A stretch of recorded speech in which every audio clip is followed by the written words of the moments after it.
ഇതേ വേദിയിൽ നിന്നുകൊണ്ടാണ്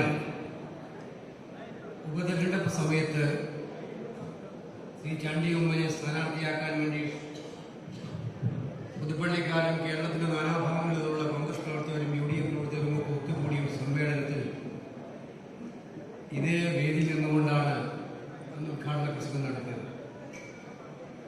എല്ലാവരും പറഞ്ഞു ഭയങ്കര കടുത്ത മത്സരമാണ്, പുതുപ്പള്ളി ഇപ്രാവശ്യം പിടിക്കാൻ പാടായിരുന്നു എന്നൊക്കെ പറഞ്ഞു. 36,000-ഓളം വോട്ടിന്റെ ഭൂരിപക്ഷത്തിലാണ് ചാണ്ടി ഉമ്മനെ പുതുപ്പള്ളിക്കാർ വിജയിപ്പിച്ചത്. കഴിഞ്ഞ കുറെ നാളുകളായിട്ട് ഞാൻ ചാണ്ടി ഇങ്ങനെ നോക്കിക്കൊണ്ടിരിക്കുകയാണ്, ചാണ്ടിയുടെ പ്രവർത്തനങ്ങൾ നോക്കിക്കൊണ്ടിരിക്കുകയാണ്. അപ്പൊ എനിക്കൊരു സംശയമില്ല, ആ 36,000-ത്തിന്റെ റെക്കോർഡ് ഇപ്രാവശ്യം പുതുപ്പള്ളിക്കാർ മാറ്റും എന്നുള്ളത് സംശയമില്ല. അതിൽ കൂടുതൽ ഭൂരിപക്ഷത്തോടെ ചാണ്ടി വിജയിച്ചു. ചാണ്ടി വിജയിച്ചു വരിക മാത്രമല്ല, ഒരു വലിയ വ്യത്യാസം ഇപ്രാവശ്യം ഉണ്ടാവും. നിങ്ങൾ കേരള നിയമസഭ കണ്ടിട്ടുണ്ടാവുമല്ലോ. നിയമസഭയിൽ സ്പീക്കർ ഇരിക്കുന്ന കസേര ഇവിടെയാണെങ്കിൽ ചാണ്ടി ഇപ്പോൾ ഇരുന്നുകൊണ്ടിരിക്കുന്നത് സ്പീക്കറുടെ ഇടതുഭാഗത്താണെങ്കിൽ അടുത്ത പ്രാവശ്യം ഇരിക്കാൻ പോകുന്നത് സ്പീക്കറുടെ വലതുഭാഗത്താണ്.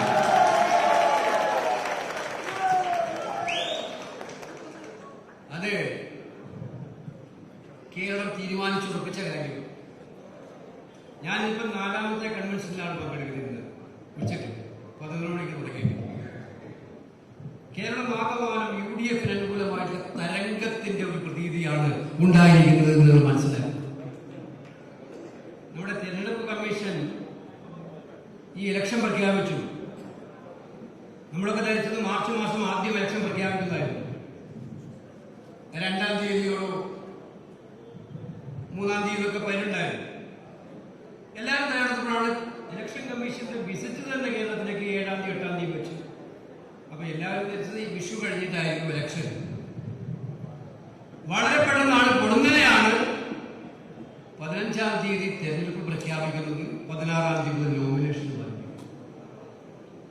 ഇന്ത്യൻ തെരഞ്ഞെടുപ്പ് ചരിത്രത്തിൽ ഇതുവരെ നോട്ടിഫിക്കേഷന്റെ പിറ്റേന്ന് നോമിനേഷൻ ആരംഭിച്ച ചരിത്രമില്ല. 16-ാം തീയതി നോമിനേഷൻ, 23-ാം തീയതി വരെ കൊടുക്കാം, 26-ാം തീയതി പിൻവലിക്കൽ, 7-ാം തീയതി പ്രചരണം അവസാനിപ്പിക്കുന്നു. ഫലത്തിൽ സ്ഥാനാർത്ഥി പിൻവലിച്ചു കഴിഞ്ഞാൽ 10 ദിവസം 11 ദിവസമേ ഉള്ളൂ. അതിനിടയിൽ നമ്മുടെ ദുഃഖവെള്ളിയാഴ്ചയുണ്ട്, ഈസ്റ്ററുമുണ്ട്. ഹോളി വീക്സിന്റെ ഭാഗമായിട്ടുള്ള തിരക്ക് എല്ലായിടത്തും ഉണ്ട്. ഈ കഴിഞ്ഞ ദിവസം ഇന്നലെയാണ് പെരുന്നാൾ കഴിഞ്ഞത്. എനിക്ക് മനസ്സിലാവുന്ന ഇതിന്റെ കുറ്റൻസ്, ഇലക്ഷൻ കമ്മീഷൻ ഇങ്ങനെ സ്ഥാനാർത്ഥികൾക്കും പാർട്ടികൾക്കും തെരഞ്ഞെടുപ്പ് പ്രചരണത്തിന് സമയം കുറച്ചതിന്റെ അതിന്റെ ഡിസൈൻ എന്താണെന്ന് ആലോചിച്ചിട്ട് പിടികിട്ടുന്നില്ല. ഡിസൈൻ ആലോചിച്ചത് അവർ മാത്രമായിരിക്കുന്നില്ല, അത് ഭരിക്കുന്നവർക്കുണ്ടാവും അതിന്റെ ഡിസൈനിലെ പങ്ക്. പക്ഷെ ഞാൻ ഉറപ്പിച്ച് പറയുന്നു, എത്ര പ്രചരണത്തിന്റെ ദിവസം കുറച്ചാലും ഇനി നിങ്ങൾ 2 ദിവസം പ്രചരണത്തിൽ തന്നുപോലെങ്കിലും പിണറായിയെ മാറ്റാനുള്ള ജനത്തിന്റെ മനസ്സ് മാറ്റാൻ നിങ്ങളെ കൊണ്ട് കഴിയില്ല എന്നുള്ളത് അത് ജനങ്ങൾ തീരുമാനിച്ചുറപ്പിച്ചിരിക്കുന്ന കാര്യം.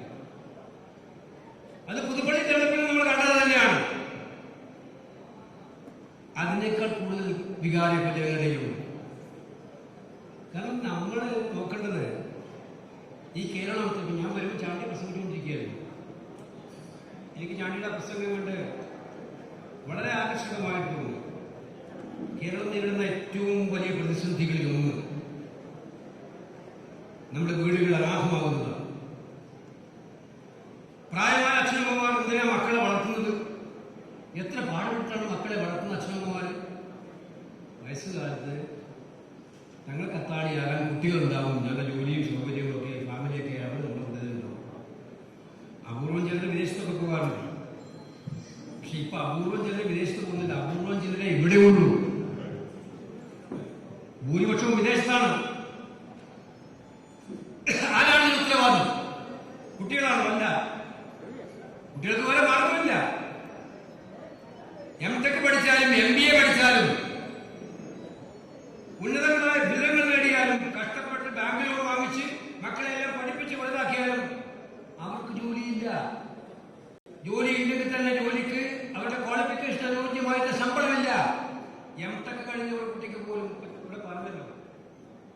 15,000 20,000 രൂപ. എങ്ങനെ അവർ ജീവിക്കും?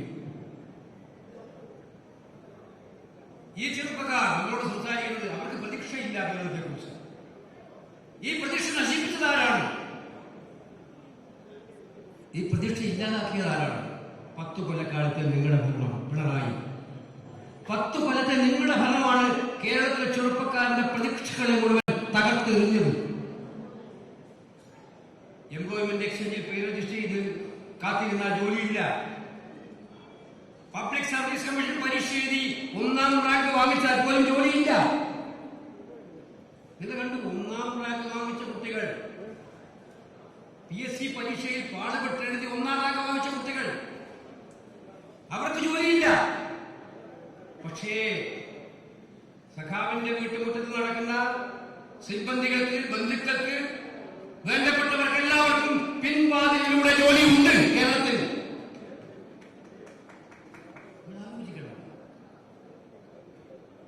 ബാങ്കിൽ നിന്നും കടം വാങ്ങിച്ച് വായ്പയെടുത്ത് പഠിപ്പിച്ച് കുട്ടികളെ വലുതാക്കി പഠിപ്പിച്ചവർക്ക് ജോലി കൊടുക്കാത്ത ഈ സർക്കാർ പിൻവാതിലിലൂടെ സ്വന്തക്കാരെ, ബന്ധുക്കളെ തിരികെ കയറ്റാൻ സംവിധാനമുണ്ട്. പിന്നെ എങ്ങനെയാ ചെറുപ്പക്കാരന് ഈ നാടിനെ കുറിച്ച് വിശ്വാസം ഉണ്ടാകും? അഭ്യസ്തരായ യുവതി യുവാക്കൾ എങ്ങനെ ഇവിടെ നിൽക്കും? അവിടെയാണ് ചാണ്ടിയുടെ പ്രസംഗം. ചാണ്ടിയെ പോലെ ചെറുപ്പക്കാരനായ ഒരു MLA-ക്ക്